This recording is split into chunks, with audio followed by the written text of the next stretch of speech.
Assalamualaikum warahmatullahi wabarakatuh.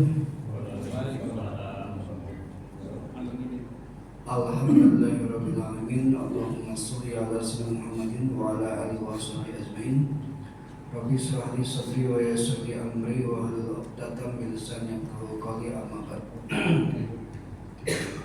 Puji dan syukur kita panjatkan kehadirat Rabbi Allah Subhanahu wa taala, tempat bersandar, tempat mengadu ketika kita kena masalah.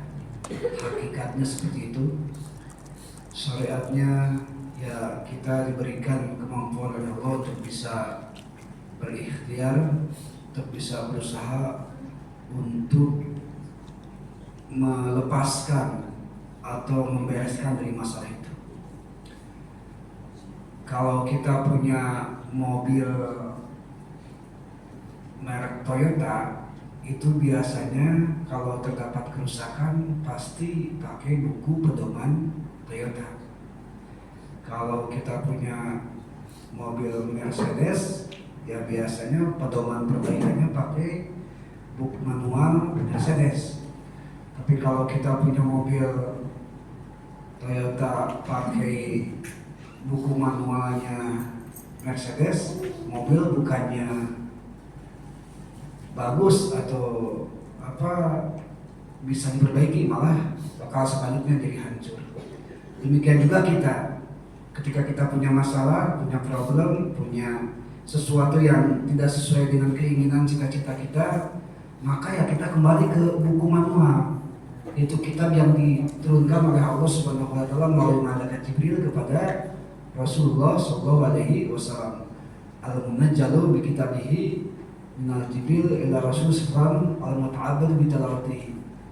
Jadi kalau dibacanya itu yakinlah menjadi ibadah di hadapan Allah, yaitu kembali kepada Al-Qur'an. Kembali kepada Al-Qur'an ini bukan kita baca Al-Qur'an nggak akan menyelesaikan masalah, tapi kembalikan dan tanyakan kepada orang yang ahli Al-Qur'an, yaitu para ulama. Karena kalau kita nanya sama Quran sendiri nggak akan bisa jawab. Quran dalam pengertian mushaf ya, lembaran yang ada di sana itu, Bapak keluh kesah masalah silakan tanya, nggak akan bisa jawab. Tapi tanyakanlah kepada yang ahli Quran.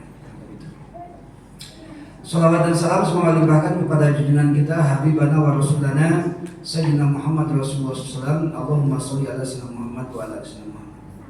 Hadirin kaum muslimin rahimakumullah, masih malam ini kita melanjutkan tentang fikih sholat sesuai dengan keinginan jamaah. Kita teruskan fikih sholat kita yang masih ada PR satu pekan kemarin, yaitu tentang sujud.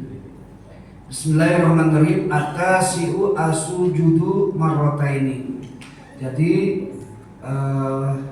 salah satu rukun af'aliyah yang menjadi puncak dari ibadah af'aliyah ya, itu adalah sujud. Saking puncaknya sampai sujud 2 kali.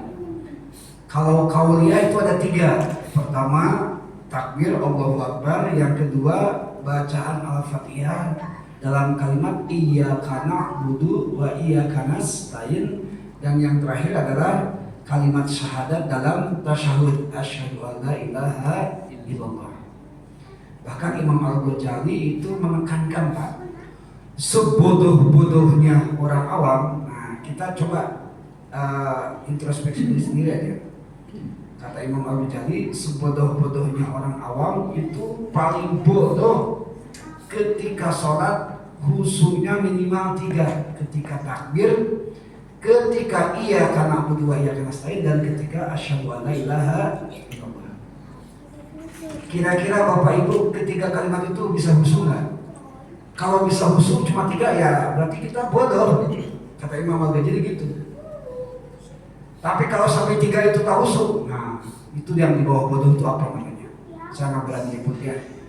Masa iya nggak bisa khusyuk ketika Allahu Akbar, ketika iyyaka na'budu wa iyyaka nasta'in, dan ketika asyhadu an la ilaha illallah.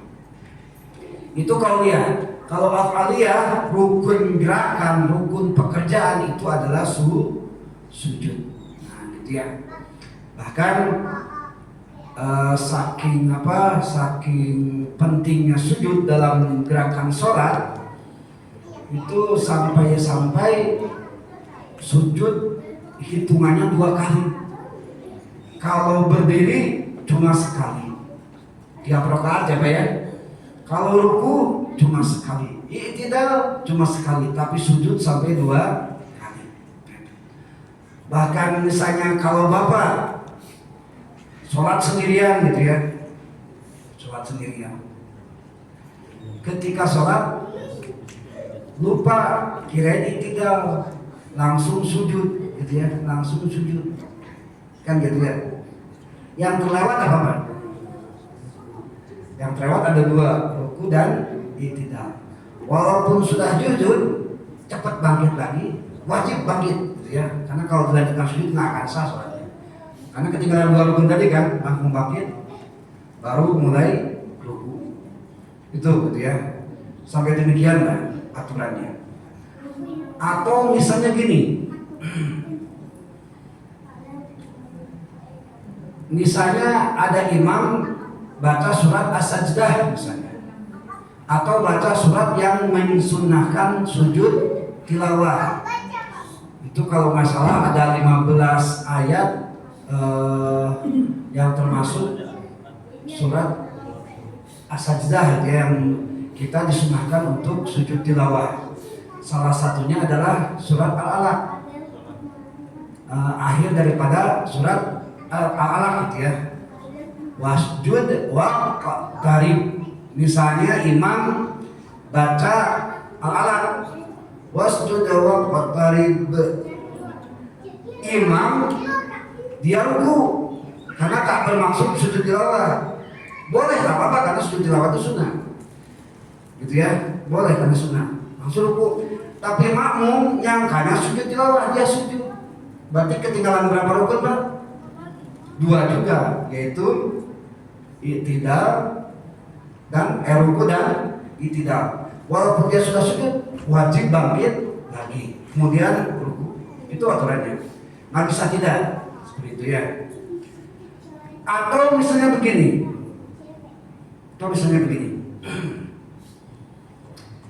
Bapak sujud, di sini ada pecahan kaca atau apalah namanya ya. Kira-kira pas sujud sakit nggak Pak? Sakit. Apa yang dilakukan? Pasti ngangkat lagi kan? Nah kalau ngangkat lagi itu termasuk sujud 1 kali, hati-hati. Nah gitu. Jadi ketika sujud, ya sakit misalnya, dalam hati kita ngomong, aduh sakit misalnya. Nah, tak apa-apa gini, jangan diletakkan lagi, jangan atau pilih-pilih, langsung aja tak apa-apa gini. Tunggu imam sampai kembali juga, nggak jadi masalah. Kenapa demikian? Karena kalau ngangkat diletakkan kembali itu termasuk jadi sujud 2 kali nantinya. Itu ya, bisa dipahami nggak Pak? Kalau kasusnya misalnya ada tak nyaman lah kita, tak nyaman ketika kita sujud gitu ya. Nah gitu. Kecuali nih, misalnya Bapak pakai sorban gitu ya, sorbannya nggak sengaja kena sujud, kan sorban tuh mahmul kan, terbawa-bawa sholat kan. Kita berdiri sorban ikut posisi berdiri, kita sujud sorban ikut posisi sujud, kan begitu yang di bawah ya. Ketika kita sujud, kita sujudnya bukan di sajadah tapi di sorban gitu ya. Nah ketika Bapak ini kena sorban, angkat aja nggak apa-apa karena ini tak sah sujudnya. Jadi silahkan cari tempat yang ada sorbannya, misalnya di sini. Nah itu baru tak jadi masalah. Karena yang sujud pertama itu kita sujud di tempat mahmul, barang yang di bawah yaitu sorban. Nah begitu ya. Kalau tadi lain karena sakit dan tak ada mahmul kan, tak ada sorban, tak ada apa, nah itu kena kita dianggap sujud. Tapi yang tadi kena sorban yang di bawah itu tidak dianggap sujud. Nah begitu. Itu mazhab Imam Asy-Syafi'i ya, kalau yang lain memang agak berbeda. Jadi kalau Bapak googling, kalau Bapak searching itu pasti ada perbedaan lah. Kayak Ibnu Taimiyah, Imam Al-Jauziyah atau Albani atau siapapun lah yang kira-kira bukan bermadzhab Asy-Syafi'i, itu biasanya pasti berbeda. Nah gitu. Nah jadi hati-hati kalau ketika kita sujud tak nyaman, kita bangkit lagi cari tempat yang lain, itu termasuk sujud 2 kali. Hati-hati. Kita sujud, naik, pindah lagi sujud, ngikuti imam, naik lagi, duduk dan kedua sujud lagi, berarti sujudnya berapa kali totalnya? Kalau ikut imam 3 kali, udah sah sholatnya. Nah itu maksudnya ya. Tetap dalam satu rukun itu harus 2 kali sujud. Nah gitu.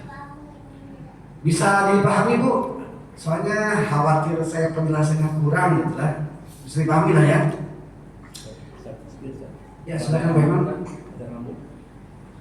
Begini, yang dimaksud maksupah dahi yang terbuka gitu ya, itu ba'do jabhati, sebagian daripada dahi, bukan seluruhnya.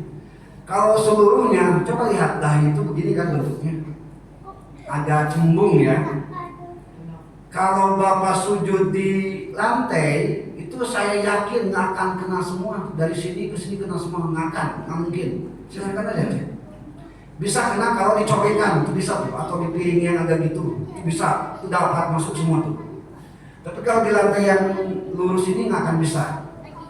Jadi ketentuannya adalah ba'du jabhatihi, sebagian daripada kening. Asal ada kening yang sedikit aja menyentuh lantai, sah sujudnya. Yang tak boleh itu kalau rambutnya misalnya, kebetulan saya nggak bisa mencontohkan, rambutnya pakai poninya segini ya, poninya segini nutupin dahi, terus pakai jeli lagi, sehingga tidak bisa dibuka gitu ya. Nah itu yang tidak sah sujudnya.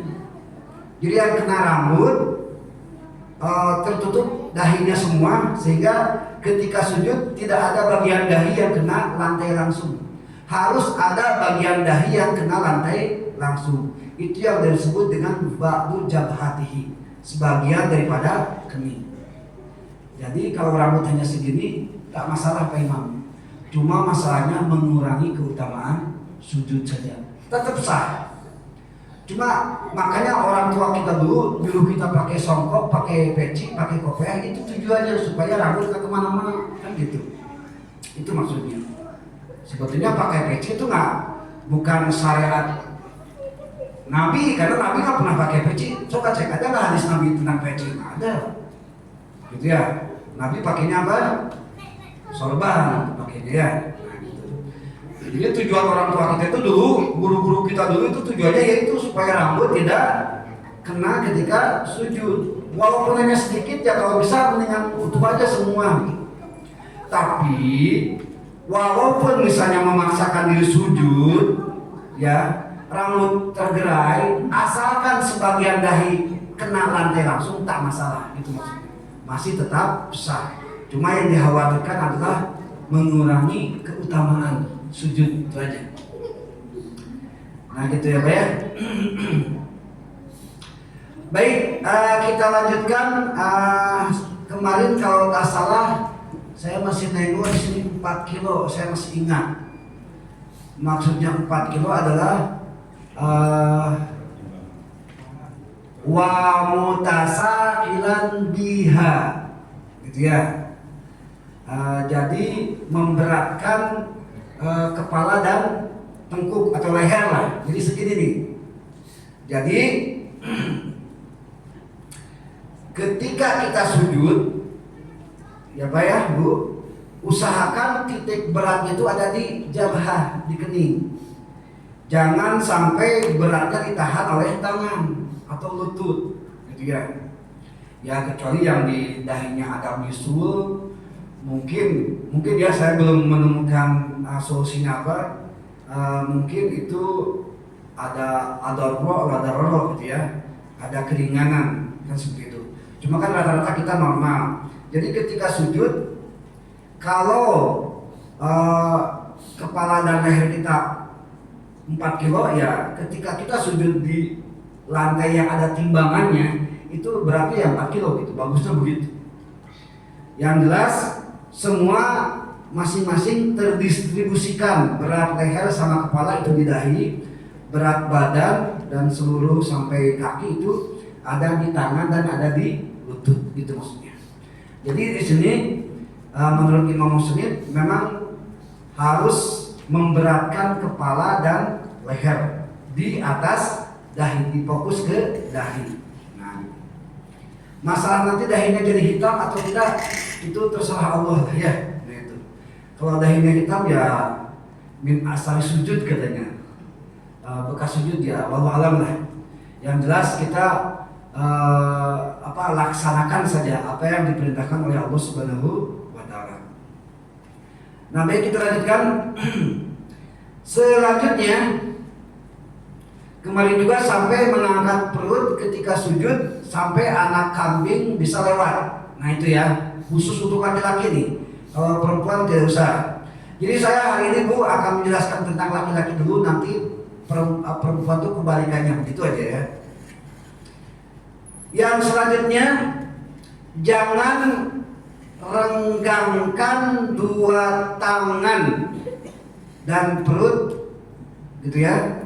Renggangkan dua tangan dan perut. Nah, ini bagi perempuan, karena untuk bagi perempuan, idza sajadatuma ba'dal lahmi ilal ardi fa innal mar'ata laysat fawazika karijal. Jadi ketika laki-laki itu direnggangkan sikunya, ketika laki-laki itu direnggangkan pahanya, ketika direnggangkan kakinya, maka di sini laisat fawazika karijal. Untuk perempuan tidak seperti laki-laki, berarti kebalikannya. Nah, begitu. Kalau laki-laki perutnya diangkat, kalau perempuan tempelkan dengan paha. Kalau bisa kambing nggak bisa masuk, gitu maksudnya ya.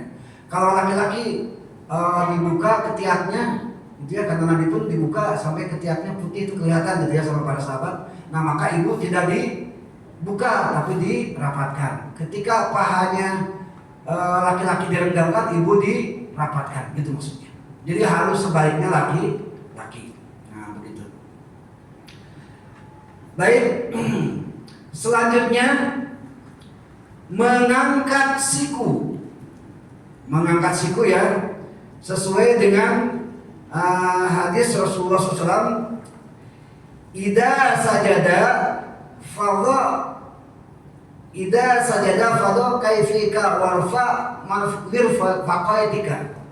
Ketika sujud maka angkatlah sikunya. Bahkan hadis yang lain mengatakan wa yarfa'u mirfaqaihi wa yata'amidu ala rahatihi. Nabi mengangkat sikunya dan bertumpu kepada dua tangannya. Nah, begitu. Hadirin kaum muslimin rahimakumullah, di sini ada larangan mengenai mengangkat. Karena gini ya, saya tidak menyinggung siapapun, cuma pernah lihat sujud itu begini. Pernah lihat Pak?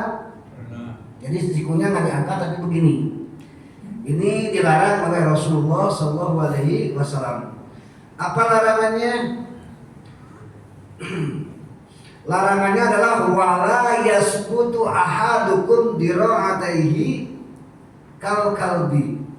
Jangan kau sampai tidak angkat siku kalian ketika sujud seperti posisi anjing duduk. Nah, gitu ya. Jadi ketika kita sujud posisi ruku ini kalau sendirian ya Bu, ya Pak, kalau sendirian ya Pak, khusus bapak-bapak nih. Pertama, tangan lurus ke kiblat, rapatkan, dirapatkan ya Pak ya, tidak begini, tapi rapat. Nanti kita spill hadisnya, kita ungkap hadisnya. Yang kedua, siku dengan bahu itu sejajar. Jadi begini, bisa dipahami apa ya? Kalau tak biasa ya La yukallifullahu nafsan illa usaha. Silahkan senyaman mungkin aja. Kalau gini tak nyaman ya nggak usah, tak apa-apa kan Mas. Ini kita berbicara ideal, berbicara apa yang dicontohkan oleh Rasulullah Shallallahu Alaihi Wasallam. Jadi begini Pak, ini rapat, gitu ya. Karena perbedaan sujud dengan ruku, ketika sujud jari rapat, tapi kalau ketika ruku jari menggenggam, tidak rapat, tapi ada sela-selanya. Itu yang membedakan. Yang buat contoh tak ada ya. Siapa menjadi contoh nih? Harusnya ada meja tinggi, pakai contoh supaya ibu nggak berdiri seperti itu, kasihan ya.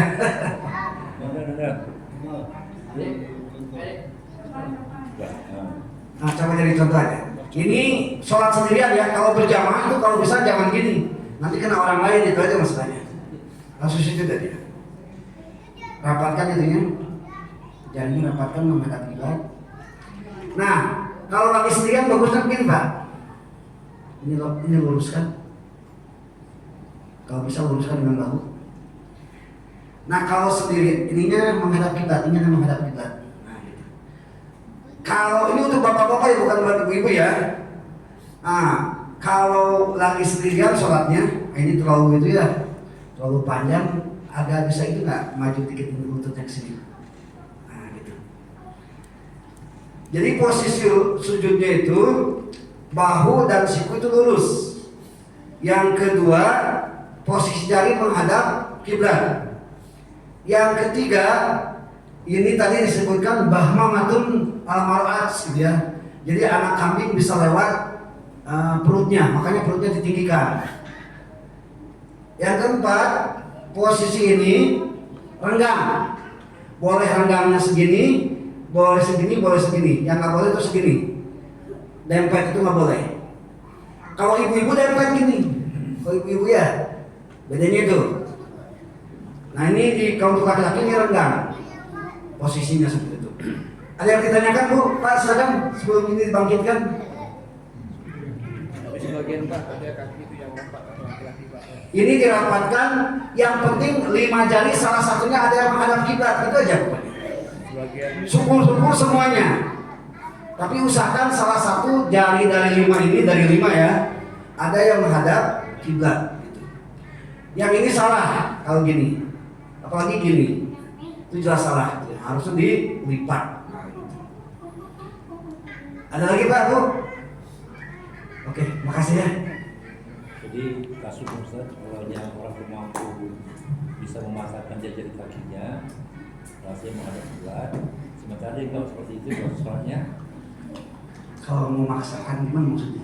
ya, dia mampu, cuma dia nggak makan demikian. Baik. Begini, yang paling utama dari sujud itu jabhah, gitu ya, kening.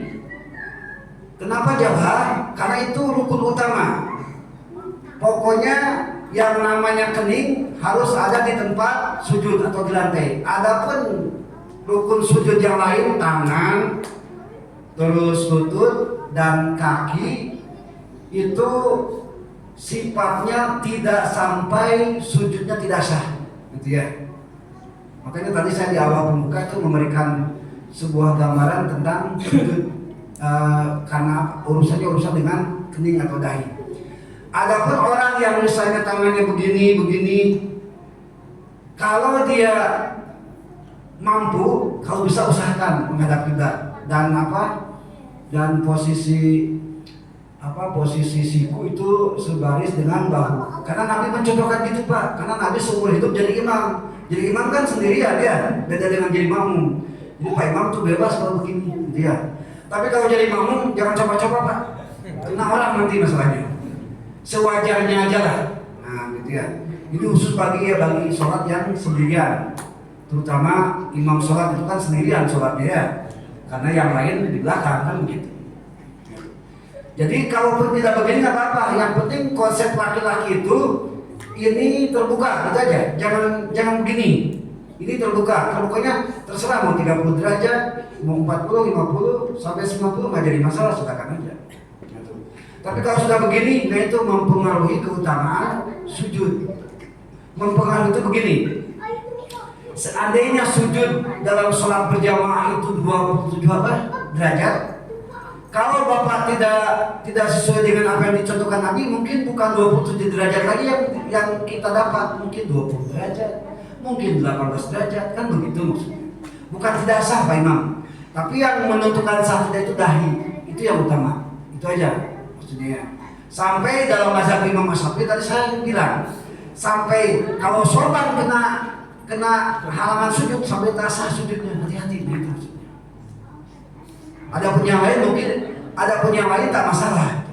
Cuma masalahnya, ibu kalau saya tanya, mendingan 27 juta atau mendingan 1 juta? Mendingan 27 kan? Khawatirnya gitu kalau kita tidak sesuai dengan Nabi, bukannya 27 derajat, tapi dapat 1 derajat. Nah gitu maksudnya.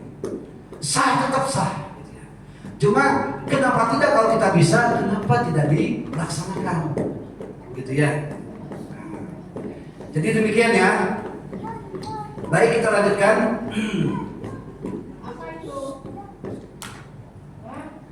Selanjutnya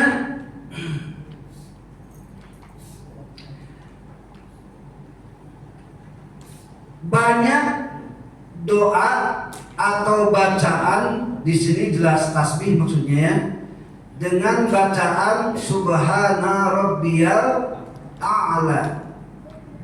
Hadisnya adalah dalam kitab hadis Muslim nomor 772. Wa idza sajada, dan ketika Nabi bersujud, qala, maka berucap Nabi Subhana Rabbiyal A'la salasan 3 kali. Nah gitu. Bagaimana kalau sujudnya imam lama, kita udah 3 kali? Ada nggak kejadian kayak gitu Pak kira-kira? Atau ketika ruku, misalnya Pak Imam rukunya lama, kita subhanallah adimnya udah beres ya. Nah, kan dalam sholat tuh nggak boleh polos, nggak boleh kekosongan dalam bacaan, nggak boleh. Maka baca aja subhanallah, subhanallah, subhanallah. Lirih aja, nggak usah terdengar orang lain. Nah, begitu. Sebanyak-banyaknya, karena innani anallah, gitu kan? La ilaha illa anna fa'budni wa aqimis sholata lizikri, itu kata Allah Subhanahu wa taala dalam Al-Qur'an. Sesungguhnya aku ini adalah Allah, tiada Tuhan selain aku, maka ibadahlah engkau, wa aqimis sholata lizikri, dan dirikanlah salat untuk zikir. Kalimat subhanallah termasuk zikir. Jadi ketika ada kekosongan waktu, jangan dipakai melamun, jangan dipakai bacaan yang lain, tapi dipakai bacaan yang identik dengan lamanya itu apa? Kalau lamanya ruku berarti subhanallah tetap ya. Lamanya sujud berarti subhanallah. Gimana kalau tahiyat? Tahiyat itu ada ketentuannya sampai Allahumma inni a'udzubika minal jahannam. Ulang lagi, Allahumma inni a'udzubika minal kubri wa min adzabil jahannam wa min fitnatil mahya wa min fitnatil masiihid dajjal. Kan sampai itu ujungnya gitu ya. Kalau sudah terhenti beres bacaan, nggak usah baca yang lain, ucapkan assalamualaikum. Nah gitu, nggak usah tambah-tambah bacanya yang lain yang tidak dituntut oleh Rasulullah Shallallahu Alaihi Wasallam. Gitu ya Pak ya. Baik. Nah, jadi untuk sujud ini ketentuannya adalah, ulang, untuk sujud ini ketentuannya adalah dibacakan kalimat subhana rabbiyal a'la. Mau ditambah lagi boleh, wabiham di berapa kali? 3 kali, sesuai dengan hadis Nabi riwayat Imam Muslim halaman 772. Itu dalilnya. Baik, nah sekarang begini, kapan kita membaca subhana rabbiyal a'la? Ketika sujud kita sudah sempurna. Jangan sujud belum apa-apa udah subhana rabbiyal a'la. Contoh sujud yang sempurna 1, ya, berarti belum bisa subhana rabbiyal a'la. 2, kan gitu ya.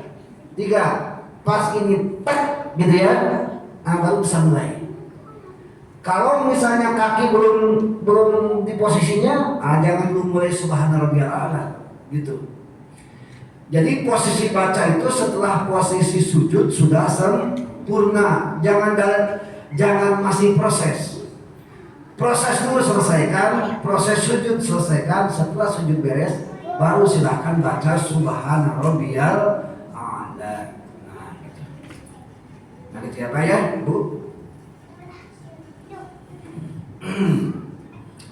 Baik.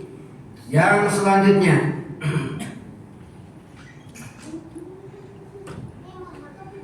ketentuan sujud yang lain adalah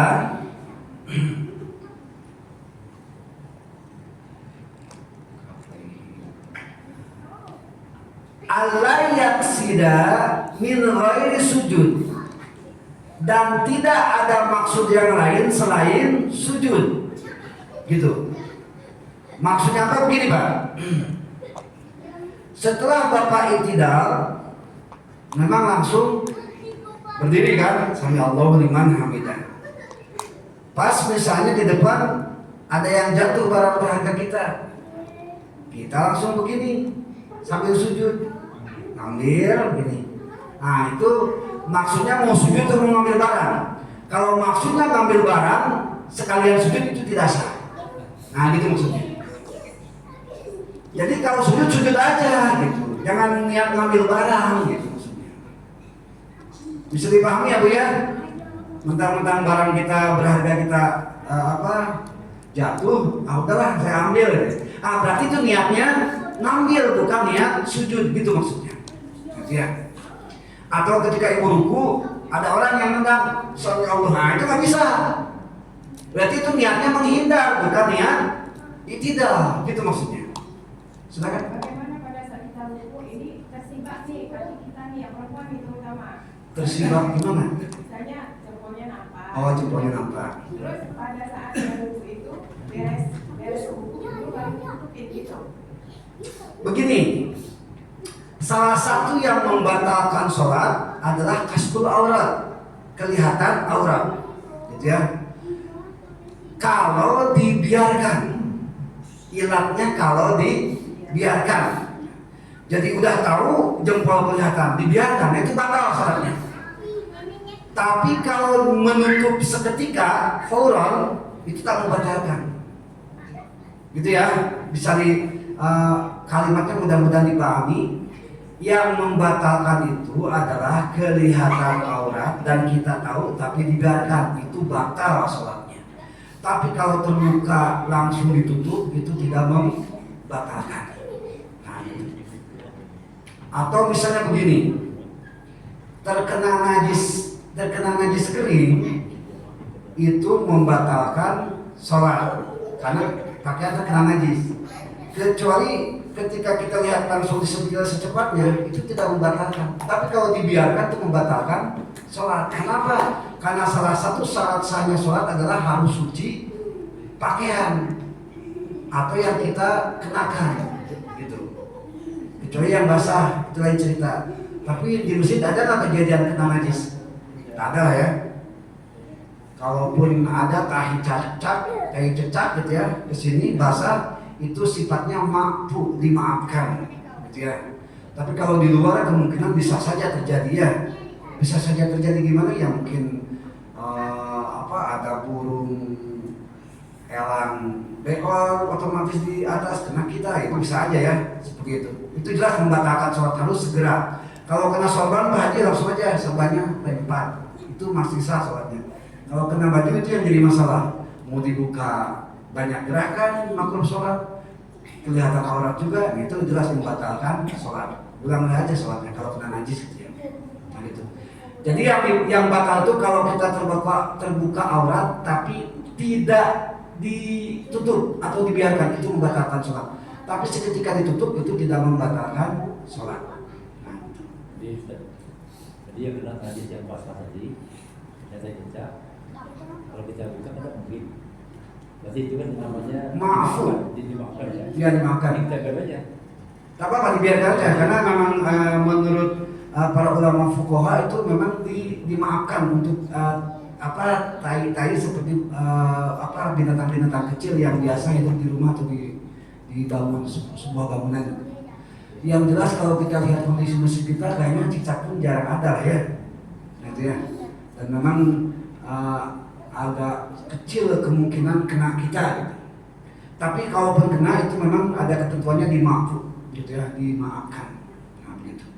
Bahasanya begitu. Kecuali kalau memang najis-najis yang sifatnya tidak dimaafkan seperti darah yang banyak gitu ya. Kalau darah sedikit nggak jadi masalah, darah yang banyak. Ukuran banyak apa? Ukurannya uang 100 rupiah yang dulu tahun 70-an lah. Nah, itu ukuran itu udah kena. Namanya begol kata ulama dulu. Benggol kata ulama dulu gitu ya.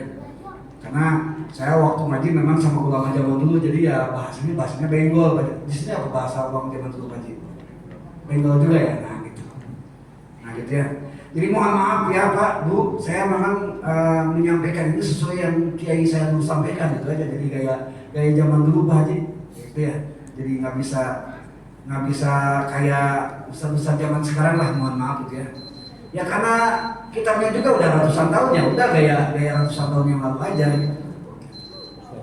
Ini mengangkat yang baru ditanya Pak Dirman ini, kan belum disinggung. Oh yang pertanyaan kemarin bukan? Ya.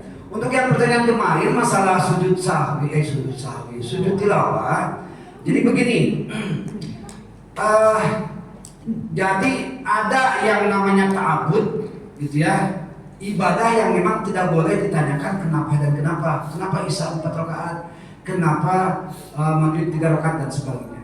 Jadi untuk sholat subuh hari Jumat itu memang saya sampaikan kemarin juga disunnahkan untuk rakaat pertama itu membaca alif lam mim sajdah. Apa dalilnya? Dalilnya itu kemarin saya sempat ketemu. Bismillahirrahmanirrahim. An Abi Hurairah radhiyallahu an, diriwayatkan dari Abu Hurairah. Qala, berkata Abu Hurairah, karena Rasulullah SAW yaqra'u bis salatil fajri yaumil jum'ah. Adalah Nabi Muhammad SAW ketika melaksanakan sholat subuh di waktu hari Jumat. Nabi jadi imam nih, karena Nabi selama hidupnya memang jadi imam para sahabat gitu ya. Maka Nabi itu yaqra'u alif lam tanzil, nah gitu ya, as-sajdah, membaca alif lam mim at-tanzil, maksudnya surat as-sajdah. Itu rakaat yang pertama. Rakaat yang keduanya adalah hal ataka alal insan, berarti surat al-insan. Jadi kalau mau mirip Nabi, hari Jumat sholat subuh itu rakaat pertama as-sajdah, rakaat kedua al-insan, begitu saja. Bagaimana kalau ayat yang lain? Tak masalah. Bahkan di sini Imam Ibrahim An-Nakahi, gitu ya. Beliau adalah tabi'in, ahli fikih di daerah Kufah. Beliau lahir tahun 46 Hijriah, wafat tahun 96 Hijriah. Beliau itu gurunya Imam Abu Hanifah, pendiri mazhab Hanafi. Beliau ngomong gini, yustahabu ayyaqra'a fi subhi yaumil jum'ah bi surati fiha as-sajdah. Jadi disunahkan ketika sholat subuh berjamaah di hari Jumat baca ayat-ayat sajdah. Ayat sajdah itu bukan alif lam tanzil aja. Ada surat Al-A'raf, ada tadi yang saya bacakan, ada surat Al-Alaq, wasjud waqtarib. Pokoknya 15 ayat itu boleh dipakai sunnah. Tapi Nabi mencontohkannya rakaat pertama surat As-Sajdah yang alif lam mim tanzil itu, rakaat kedua yang al-insan. Nah, gitu ya. Jadi kalau menurut hadis ini, apa yang kita kerjakan di Masjid Al-Kautsar ini tiap hari Jumat membaca surat As-Sajdah itu sesuai dengan hadis Nabi. Cuma Rakaat yang keduanya belum al-insan mungkin ya Pak Imamnya. Nah, gitu. Itu jamaah yang kelamaan. Ya, Jamaah yang kelamaan. Kalau dia pun sama aja. gitu ya. Ya kalau mau mirip, gitu ya. Kalau mau mirip sebenarnya gampang. Rukunya kalau bisa seukuran 100 ayat Al-Baqarah. Enggak, cuma masalahnya mampu nggak jamaah kita, gitu aja masalahnya. Itu aja. Kalau kita zaman Nabi, kita makan teman kita nggak akan mampu Pak. Kecuali kalau di sini ada Abu Bakar, ada Umar, ada Utsman, nah itu mampu semua tuh. Tapi kalau ukuran sekarang tuh susah. Jadi yang jelas di sini disampaikan bahwa memang tidak ada latar belakang kenapa Nabi harus as-sajdah, tidak ada. Cuma memang Abu Hurairah melihat. Kenapa melihat?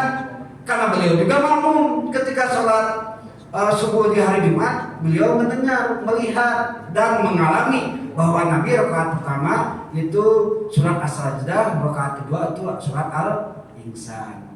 Nah, saran saya ke Pak Imam, tak apa-apa as-sajdah rakaat pertama, yang kedua yang agak pendek aja. Itu aja, supaya nggak terlalu lama sholatnya. Karena hadis Nabi yang lain mengatakan, "Idza amma ahadukum nas falyakhaffif." Ketika kita jadi imam sholat, maka ringankanlah bacaan. Makanya disunahkan ketika sholat, ketika jadi imam, ketika sudah qomat, kita lihat posisi makmum. Fisiknya kuat enggak? Kalau fisiknya kuat silahkan lanjutkan. Tapi kalau fisiknya kelihatan banyak yang sakit-sakitan, banyak yang tak kuat berdiri, nah kalau itu ringankan saja, gitu maksudnya. Nah sekarang pertanyaannya di sini jamaahnya gimana Pak Imam? Masih kuat nggak? Kalau masih kuat lanjut aja. Tapi kalau kelihatannya udah pada loyo gitu ya. Nah kata Nabi, "Falyakhaffif," maka ringankanlah bacaannya, jangan panjang-panjang. Itu aja. Jadi itu namanya lihat situasi dan kondisi. Gitu ya. Yang kedua lagi, kenapa harus sajadah sujud tilawah?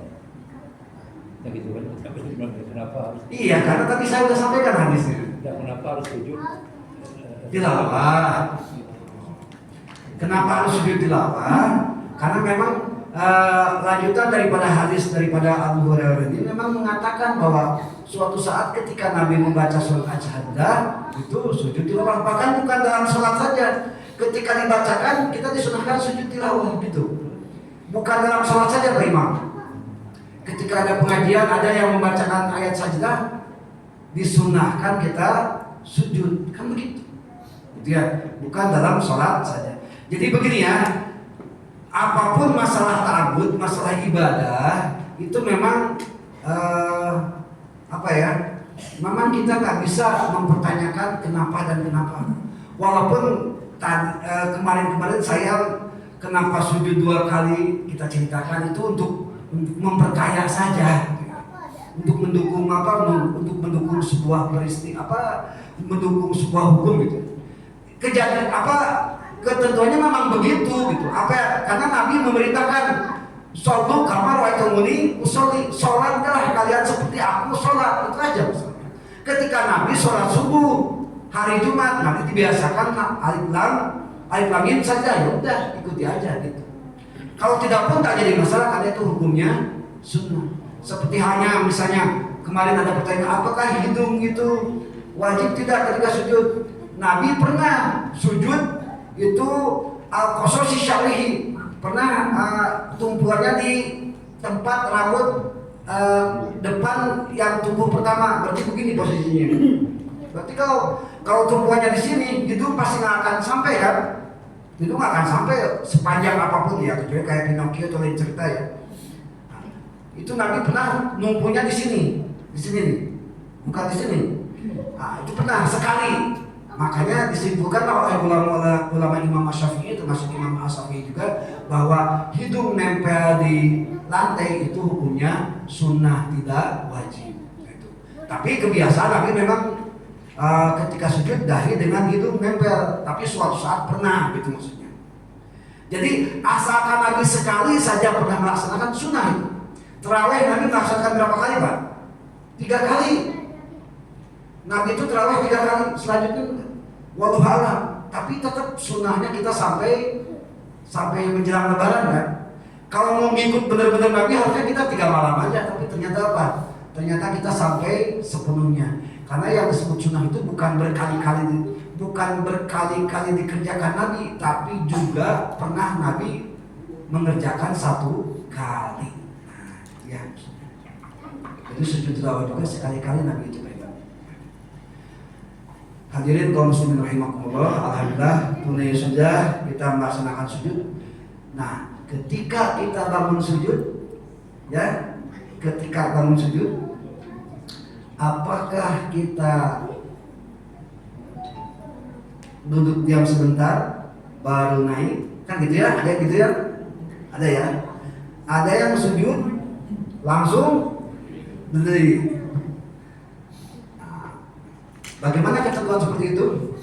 Nah, nanti kita ungkap insya Allah pekan depan, karena sekarang memang sudah masuk waktu isya. Sambung lah pokoknya, gitu ya. Jadi minggu depan gimana Pak Imam, tafsir atau masih pikir salat? Lanjut aja, kita lanjut aja terlalu ya. Baik. Ya karena kan gitu kan, ketika bangkit dari sujud kan ada yang duduk dulu, ada yang langsung bangkit kan. Itu dicontohkan dua-duanya oleh Nabi, itu maksudnya. Jadi kita nanti aja lihat gimana hadis Rasulullah SAW mengenai bangkit dari sujud. Sama juga Ustaz tadi. Kenapa? Tapi tidak berarti kenapa tadi kan? Nabi waktu rukuk itu baca sampai 1 ayat. Kan gitu kan? Begitu lamanya kira-kira. Itulah karena kualitas keimanan Nabi dan para sahabat jauh dengan kita masalahnya. Itu aja masalahnya. Maksudnya ada maksud apa baca aja apa yang bisa gitu kan?